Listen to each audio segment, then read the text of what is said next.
On the evening of January 20th, 1793, the air inside the cold, stone walls of the temple prison was thick with a heavy sense of finality.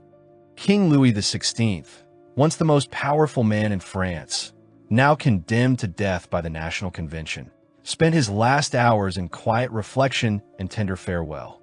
He had been stripped of his crown, his authority, and his freedom, yet in these final moments, what remained was the human heart of a man facing the unimaginable. Surrounded by the few loved ones who remained close, he took his leave of his wife, Marie Antoinette, and their children. Each goodbye weighted with the knowledge that the dawn would bring the irrevocable. There were no dramatic outbursts, no desperate pleas, only a solemn, resigned acceptance of the fate decreed by a nation now tearing itself apart in the throes of revolution. That night, Louis's world shrank to the fragile warmth of family and the unyielding cold of history about to be made. The next day dawned under a somber sky, gray and heavy with rain, as if nature itself mourned the impending loss.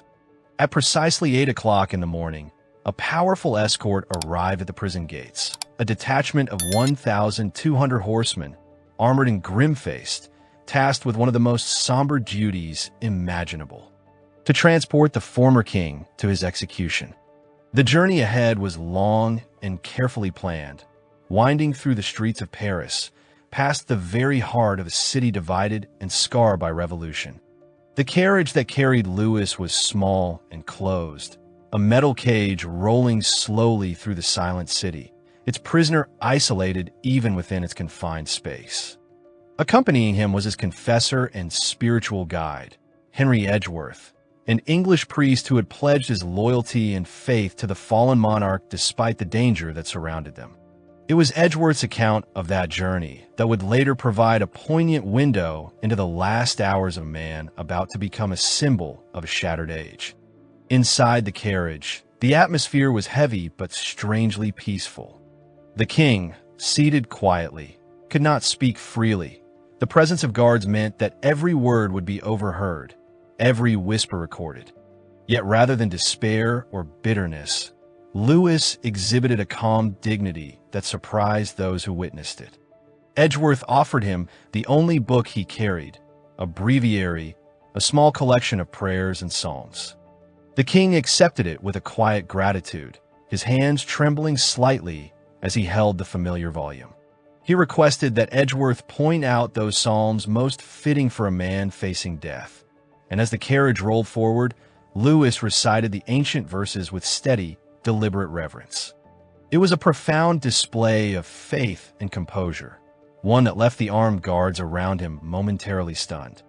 These men, accustomed to violence and upheaval, were unprepared for the serene piety of a monarch whose reign had ended not with a battle cry, but with prayer. As the procession moved through the streets of Paris, the city itself seemed to hold its breath. On either side of the road, citizens lined the paths, armed men and women, clutching rifles, muskets, and pikes, their faces masked in a mixture of hatred, fear, and resignation. The air was thick with tension, but not with open rebellion or protest. Doors and windows remained firmly shut, shutters drawn tight, as if the city was turning away from the tragedy unfolding before it. The revolutionary government had taken strict measures to prevent any sign of sympathy for the doomed king. Soldiers formed a tight cordon around the carriage, their grim faces set against any attempt at public support. In front of the horses, drums were placed strategically, their booming beats designed to drown out any murmur or whisper of compassion. The silence was suffocating, broken only by the rhythmic pounding of the hooves and the steady roll of the wheels on cobblestones. Eventually, the carriage arrived at its destination, the Place de la Révolution, a vast square now heavy with symbolism.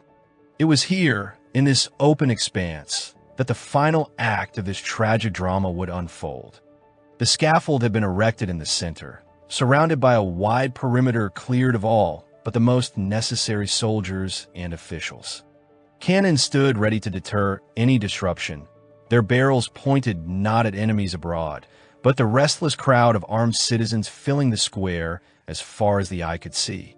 The atmosphere was electric, charged with a mixture of fear, curiosity, and morbid fascination. The city's eyes were upon the fallen king, waiting for the moment when the man who had once ruled them all would face his ultimate judgment.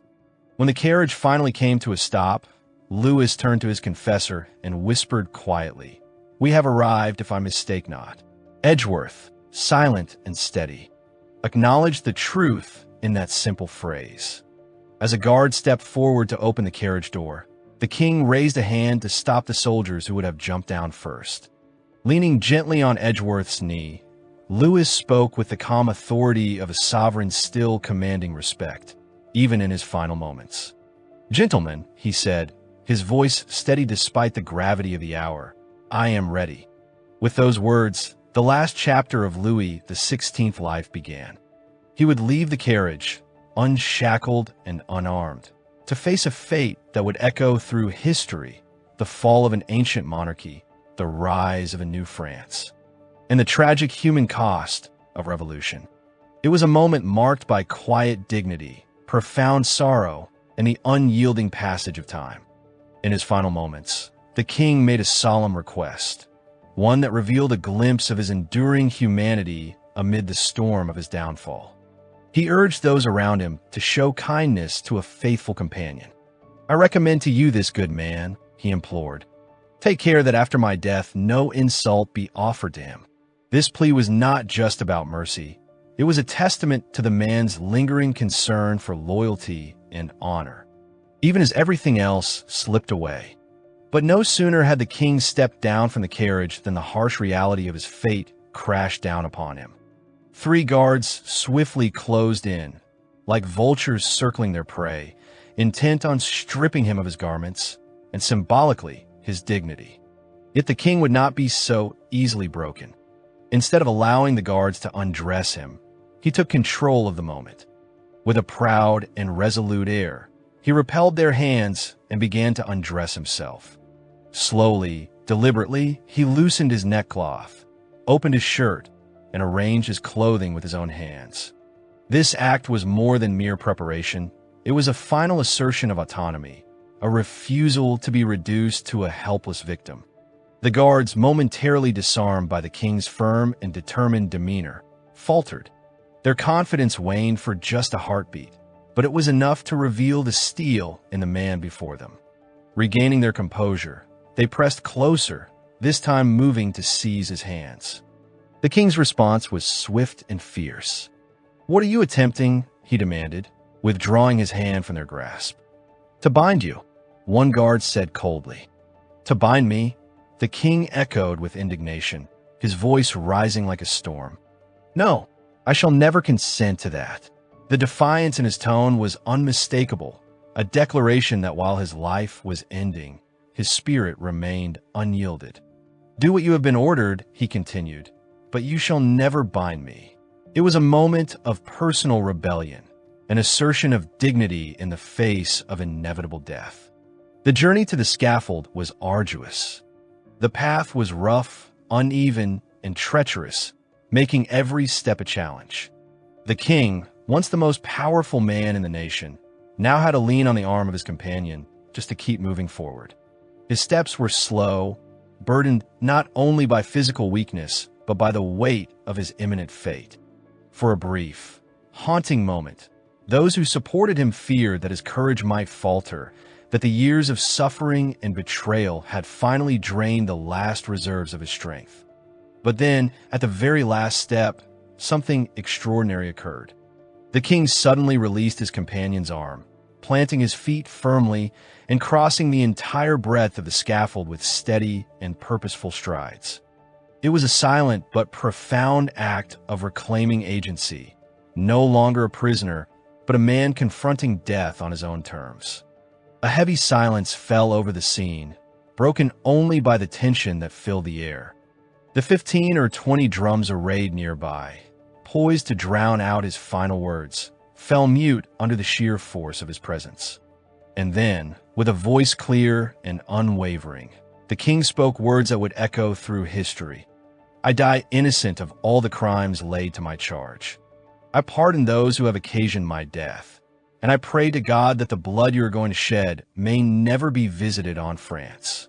These were not mere last words. They were a powerful testament, an attempt to claim moral innocence and offer forgiveness even to those who had condemned him.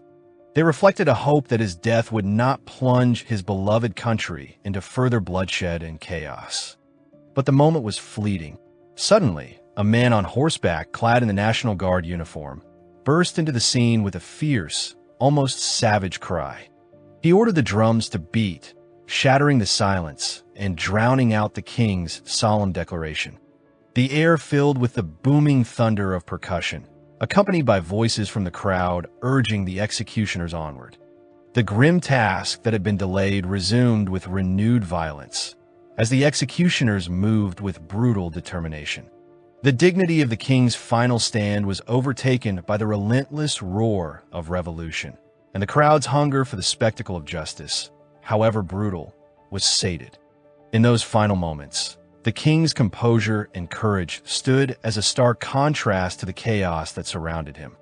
Stripped of crown and power, he faced death alone but unbowed. His words, his actions, and his unwavering presence left an indelible mark, a reminder that even in defeat, the human spirit can claim dignity and courage. This was a man who, in the face of an irreversible fate, chose to die with honor, forgiveness, and a final prayer for his nation. He had once worn the crown of France, a symbol of centuries-old monarchy, tradition, and divine right. To some, he was a benevolent ruler, a man of peace, restraint, and moral conviction. To others, he was the embodiment of royal failure, a symbol of detachment, indecision, and aristocratic decay. But regardless of how history judged his reign, the final chapter of King Louis XVI's life was one of tragedy. On the cold morning of January 21st, 1793, after a hurried and controversial trial by the National Convention, the king was led through the streets of Paris, not in royal procession, but in a humble carriage surrounded by soldiers on his way to the guillotine. The crowds gathered in immense numbers, tens of thousands of eyes fixed upon the scaffold that stood waiting in the Place de la Révolution. In that moment, all the power he once held had vanished, replaced by a silence that only a condemned man walking toward death could truly understand. When they reached the execution site, the king was ordered to step down from the carriage. Even then, in his final moments, he was composed. The executioners told him that he would need to remove his coat. This instruction seemed to trouble him. He hesitated, expressing reluctance and saying they might as well kill him as he stood. For a brief second, he appeared to challenge the ritual of it all, the theatricality of death. But when the executioners gently insisted, explaining that the procedure required his cooperation, he finally acquiesced and helped remove the coat himself. Then came the binding of his hands, a more intimate, more humiliating act. Again, he resisted, unsure whether he could bear to submit. But the priest who had accompanied him throughout that final journey whispered a soft reminder. This, too, was a sacrifice. It was the last one, and with that reassurance, the king extended his hands. Before ascending the scaffold, he asked a simple question. Would the drums continue to beat as they were? The executioners, honest in that moment, told him they didn't know. It was a small detail, but for Louis, perhaps it was significant, an indication of how little control he had left over anything, even over the sound that would accompany his final breath. Then, with dignity still intact, he stepped up onto the platform. At first, he moved toward the edge, as though he intended to speak. Perhaps he wished to offer final words to the people, to plead, to explain, or to forgive. But he was reminded that it was not permitted. He nodded, seemingly understanding, and allowed himself to be guided to the fatal device. With the executioners now preparing for the final act, Louis raised his voice, not in fear, not in trembling weakness, but with a clear and resolute tone. "People, I die innocent," he shouted. Then, turning to those around him, those who would carry out the sentence. He added, "Sir, I die innocent of all that has been imputed to me. I wish that my blood may cement the happiness of the French people." Those were his final words. And moments later, the blade fell. What happened next was chilling. A young guard, perhaps no older than 18, reached down and lifted the severed head from the basket. Without hesitation, he held it aloft, turning it for the crowd to see. He paraded around the scaffold, showcasing the head of a man who had once been regarded as the father of the nation. But there was no reverence in his display. His gestures were exaggerated, vile, and indecent. What should have been a solemn moment became a grotesque performance, a triumph of spectacle over humanity. At first, the crowd stood silent. The reality of what they had just witnessed weighed heavily in the air. But gradually, voices began to rise. A few shouts of "Vive la République" echoed from within the masses. Then more. Within minutes, the entire crowd had erupted into a feverish chant. The cry of "Long live the Republic" filled the square, repeated again and again until it drowned out all else. Hats were tossed into the air, fists raised, and for many, the death of the king marked not only an end, but a beginning. Yet not all were satisfied with how the story was told. In the days that followed, revolutionary newspapers began to circulate their version of events. One such publication, the Daily Thermometer, falsely claimed that the king had faced his death with cowardice. According to them, he had been dragged to the scaffold at gunpoint, begging for his life, and the execution had gone horribly wrong. The blade, they said, struck his head instead of his neck, requiring additional force to finish the job. These lurid details were attributed to Charles-Henri Sanson, the very man tasked with carrying out the execution.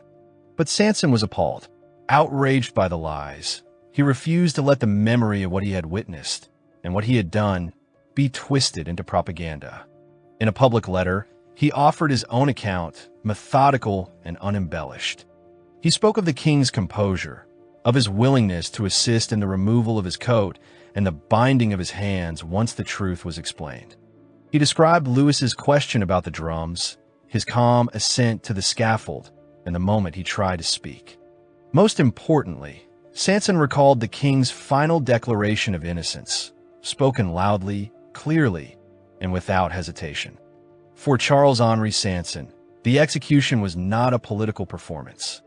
It was a duty carried out with the burden of precision and the weight of human consequence. And for Louis XVI, stripped of his crown, his title, and his power, that final moment was one of quiet defiance. He did not die begging, nor did he die in rage. He died, as Sanson insisted, with dignity.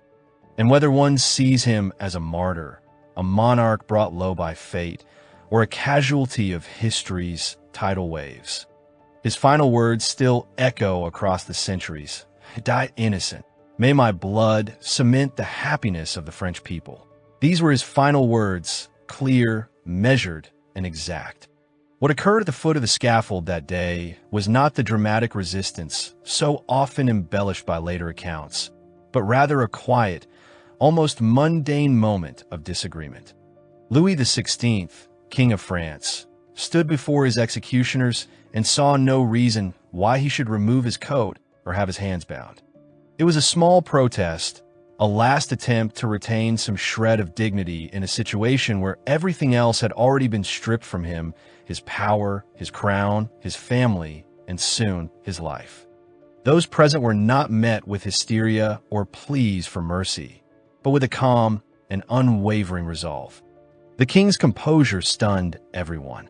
Even the executioners, men accustomed to death, were taken aback by the serene strength he exhibited in those final minutes. There was no visible trembling, no breakdown, no desperate grasp at survival.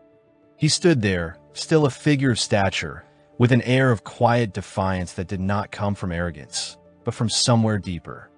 Many of the witnesses would later say they believed that he had drawn his strength from a profound religious conviction, a spiritual certainty that carried him through to the very end.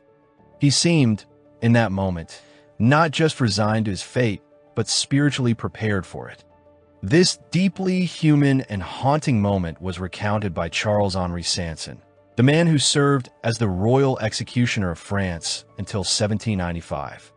Sanson was no stranger to death. He had carried out countless executions during the Reign of Terror. Yet even he admitted to being moved by the king's final moments. In a letter addressed to a fellow citizen, Sanson described how Louis's bearing surprised everyone present. The king, he wrote, did not exhibit fear, but rather a quiet composure that deeply impressed all who witnessed it. His account offers us a rare and intimate look into one of history's most pivotal executions, not through the lens of politics or revolution, but through the eyes of a man who watched another face death without flinching. Years later, in the early 1830s, Sanson's eldest son, Henri Sanson, who had also been present during the execution, shared further details during a conversation with the renowned French writer Alexandre Dumas. According to Henri, Louis had been transported to the scaffold in his own carriage. His hands had remained unbound during the journey, a sign of the peculiar blend of respect and tension that surrounded his final hours. When they arrived at the Place de la Révolution, there was a brief deliberation among the executioners. It was decided that his hands should be tied, not out of fear that the former king would resist, but to prevent any sudden or involuntary movement that could disrupt the execution or make it unnecessarily painful. The goal was to ensure efficiency and reduce suffering. One assistant stepped forward, holding a rope, and gently informed Louis, "It is necessary to tie your hands." But what happened next would leave an imprint on all who saw it. At the sight of the rope and the sound of those unexpected words, the king reacted, not with fury or violence, but with a sharp and instinctive gesture of repulsion. "Never!" he cried, recoiling from the assistant and pushing the rope away. It was a purely human moment, an involuntary refusal of what that rope represented. Not just physical binding, but a symbolic stripping away of autonomy in the final seconds of life. The other assistants, misreading the movement, rushed forward, fearing a struggle. It was this brief confusion, this flicker of misunderstanding, that would later be exaggerated by historians into tales of defiance or chaos. But the truth was far more nuanced. Sensing the gravity of the moment, Charles-Henri Sanson himself stepped forward to calm the situation. In a voice marked by respect and solemnity, he spoke directly to the king. "With a handkerchief, sire," he said. That one word, sire, a royal title Louis had not heard spoken with sincerity in some time, struck him deeply. He flinched, not from fear, but from the emotional weight of a word that carried with it the ghost of his former life, his lost identity, and the nation he had once ruled. In that instant, his confessor, who had accompanied him in the carriage, leaned forward and quietly offered him final spiritual guidance. The king took a breath, paused, and then nodded. "So be it, then," he said softly and extended his hands. It was over quickly after that. Louis XVI was executed by guillotine on January 21st, 1793. His death was not merely the fall of a man, but the symbolic decapitation of centuries of monarchy in France. Whatever his failings as a ruler, and they were many, he met his end with a dignity that even his enemies were forced to acknowledge. The execution sent tremors across Europe. Monarchs watched with horror as the news spread. If a king could be executed by his own people, then none of them were safe. The world had crossed a threshold. The death of Louis XVI marked a point of no return for the French Revolution. It was no longer a protest or a demand for reform. It had become a total upheaval of the old order. In the chaos that followed, France would spiral deeper into violence, fear, and radical transformation. The Reign of Terror would soon begin, and the guillotine would become not just a symbol of justice, but of relentless and often indiscriminate death. Yet, out of this maelstrom, a new kind of leader would rise, one who owed nothing to royal blood, but everything to ambition, military prowess, and timing. His name was Napoleon Bonaparte, In the vacuum left by the king's severed crown, he would seize control of France, and, in time, all of Europe would come to know his name. What began as a revolution against tyranny had become something far more complicated. And in many ways, it all truly began the moment Louis XVI stepped onto the scaffold, looked into the eyes of his executioners, and offered his hands.